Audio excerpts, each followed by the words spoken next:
First thing you need to know is that this has nothing at all to do with the federal government shutdown. It would probably be the top politics story in the country right now if the shutdown were not happening. All right, here's what's going on. January 2011, a state senator in Nebraska named Lydia Brosh introduced legislative bill 690. This is Senator Brosh discussing the bill on the floor of the state legislature in Nebraska.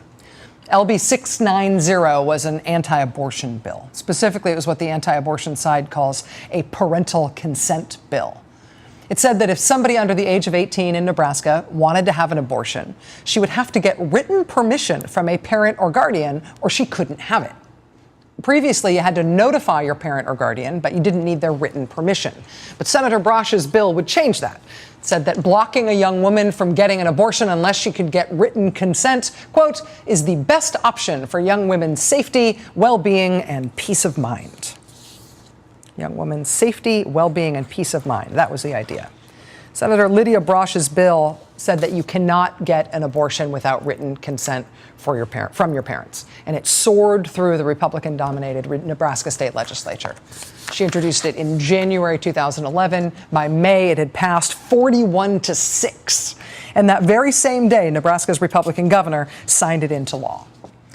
When it was signed into law, the anti-abortion group Americans United for Life, they were ecstatic. Nebraska's new parental consent law based on Americans United for Life model legislation.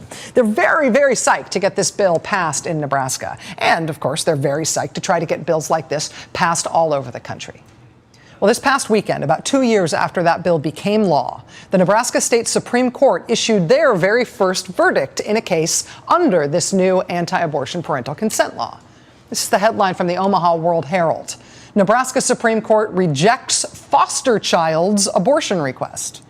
5 out of the 7 judges on the Nebraska Supreme Court, quote, refused a 16-year-old foster child's request to get an abortion without parental consent. The 16-year-old girl is unnamed in the court case because she's a kid. Her identity has been protected.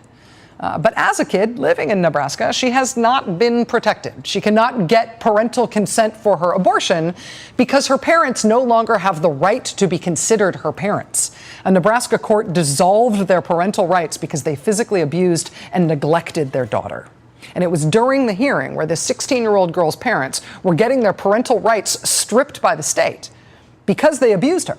It was during that hearing that the teenager told the court in this confidential proceeding that she was pregnant and that she felt she could not have the baby. She told the court that she wanted to have an abortion because she did not have the financial resources to support a child or, she said, to, quote, be the right mom that I would like to be right now.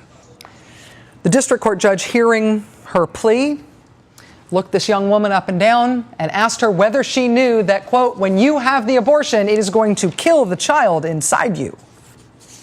Then he ruled that she would not be allowed to have the abortion, with no parents available to give written consent. Even if that made sense in this case, which it doesn't, that judge decided that he would decide whether or not she would be allowed to have an abortion. And he decided that she would not be allowed to have one. He ruled that the young woman had not shown she is sufficiently mature and well-informed enough to decide on her own whether to have an abortion. And so the state of Nebraska will instead force her to give birth to a child, even though she doesn't want to, because they say she is too immature to choose not to.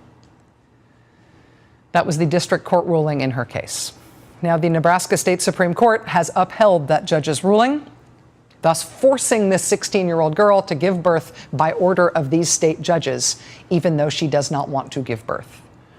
Abortion is legal in Nebraska, but not for her, because she was beaten up and neglected by her family. And so now the state decides what she gets now, and the state has decided she can't have that particular choice.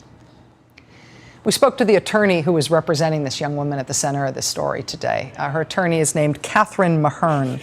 And she told us today that there's going to be a meeting in Nebraska next week to try to determine the next step forward in this case, specifically to decide whether or not to try to further appeal this decision and what that might mean in very practical terms for her young client. Time, of course, is of the essence here. The girl at the center of this case is now more than 4 months pregnant. She was only 10 weeks pregnant when the state of Nebraska first denied her permission to have an abortion. She was 10 weeks pregnant when she started asking. They have just finished saying no, and now she is more than 4 months pregnant. We asked her attorney tonight what her client thinks about this latest ruling from the state Supreme Court on her case. The attorney told us that she has not yet discussed what this ruling means with her client. The attorney told us today, quote, "She's busy. She's a high school student. And an American state is forcing her to give birth against her will on the grounds that, as a high school student, she is too immature to have an abortion, but not too immature to be forced to become a mother."